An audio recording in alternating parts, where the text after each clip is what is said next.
조갑제TV 시청자 여러분 안녕하십니까. 2022년 4월 25일 오후 4시 반입니다.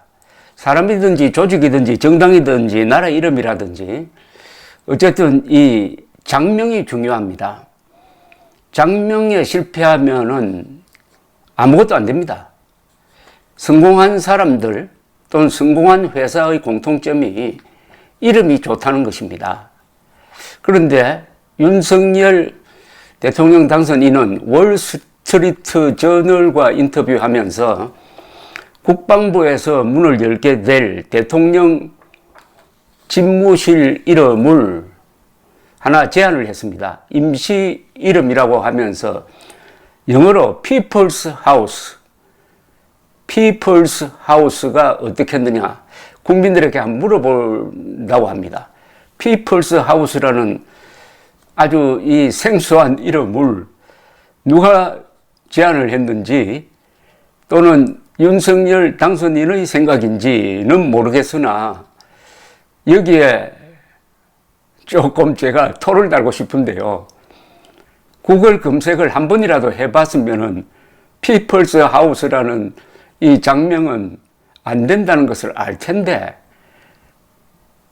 People's House를 제안한 사람 또는 윤석열 이런 분들이 전혀 자료를 찾지 않은 것으로 보입니다.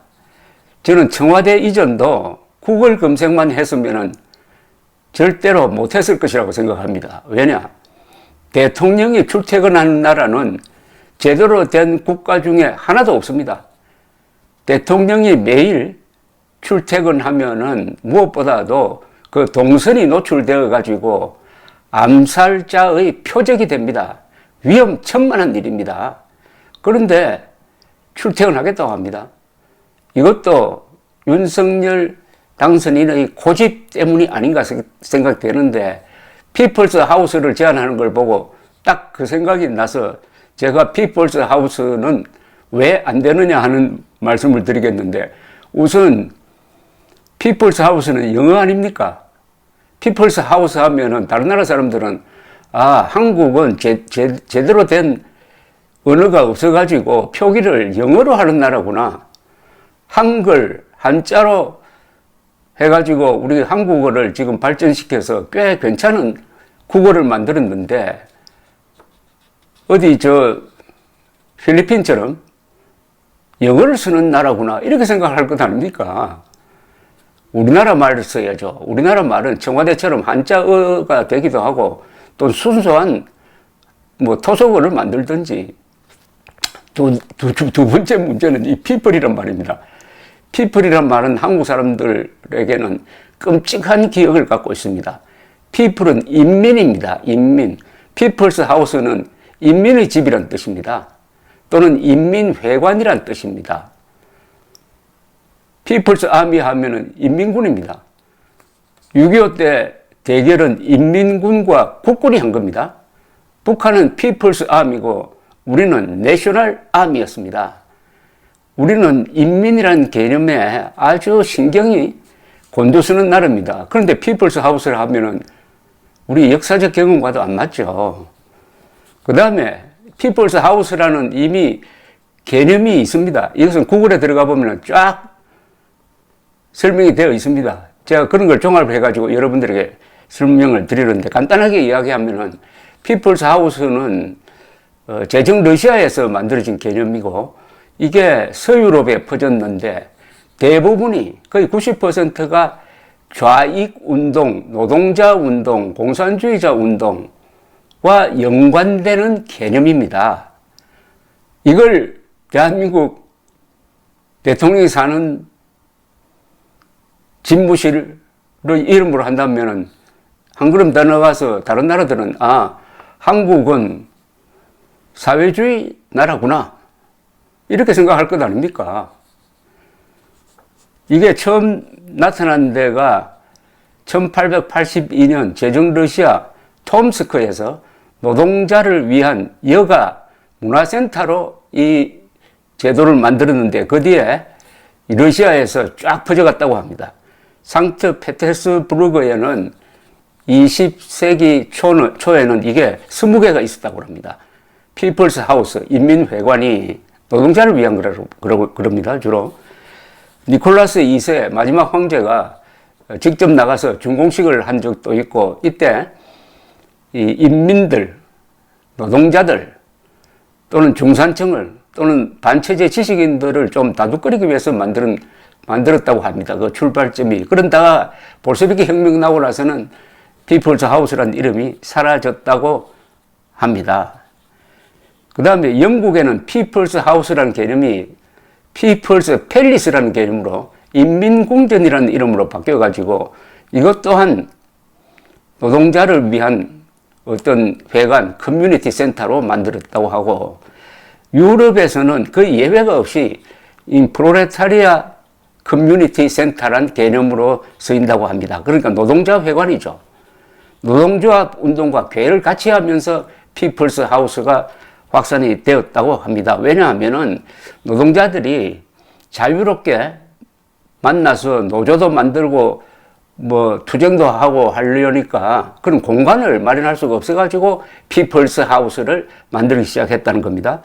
1899년 벨기에에서는 노동당 본부 건물을 피플스 하우스라고 불렀다고 합니다. 노르웨이에서도 약 200개의 피플스 하우스가 만들어졌는데 1947년에는 피플스 하우스 어소시에이션, 피플스 하우스 협회도 만들어졌다고 합니다.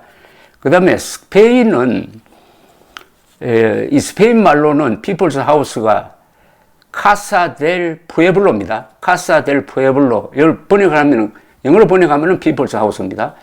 이거는 스페인 사회주의 노동당입니다. 스페인 사회주의 노동당의 지부를 피플스 하우스, 카사 델 푸에블로라고 부른답니다. 스웨덴은 어떠냐면 스웨덴 노동운동과 함께 피플스 하우스가 전국적으로 만들어졌고, 특히 스톡홀름에 있는 피플스 하우스에서는 20세기 초에 볼셰비키, 공산주의자죠. 볼셰비키 멘세비키가 전당대회를 연 곳이라고 구글에 적혀 있습니다. 이탈리아에서는, 이탈리아 말로는 카사 델 포폴로가 피플스 하우스라는 개념인데, 이탈리아에서는 이런 이념적 의미로 쓰여지지 않는다.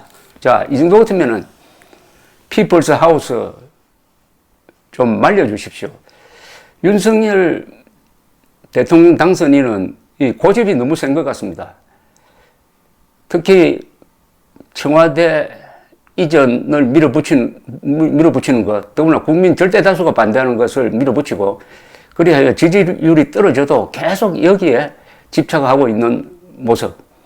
그 다음에 금수완박, 검찰 수사권 완전 박탈을 자기가 들고 나와 놓고, 권성동, 중마고우라는 권성동 원내대표가 금수완박을 그냥 그대로 수용하는 합의를 한 데 대해서 한 이틀 동안 침묵하고 있는 걸 보면은 권성동 씨로부터 보고를 받고 승인을 한 것으로 보입니다. 그렇지 않고서야 어떻게 이게 합의가 되겠습니까? 그런데 여론이 돌아가니까 이제 지금 생각을 바꾸는데, 여론이 돌아가면 생각을 바꾸는 거, 그건 좋습니다. 그게 민주주의 국가가 원래 그런 겁니다. 그러니까 이거 가만히 내버려 두면은 대한민국 대통령 집무실 이름이 피플스 하우스가 되어가지고 한국은 좌파 사회주의 정부구나, 그리고 영어를 쓰는 나라구나 라고 착각하도록 만들게 될 것입니다. 화이트 하우스를 아마 본뜬 것 같은데, 피플스 하우스는 이미 그 개념이 외국 사람들 머릿속에 딱 찍혀 있는 겁니다. 아무리 좋게 해석을 해도 외국 사람들은 피플스 하우스라면은 이미 노동자 회관, 인민 회관 정도로 이해를 하고 있으니까, 제발 윤석열 대통령 당선인은 이 부분에 또 고집을 부리지 않기를 바랍니다. 감사합니다.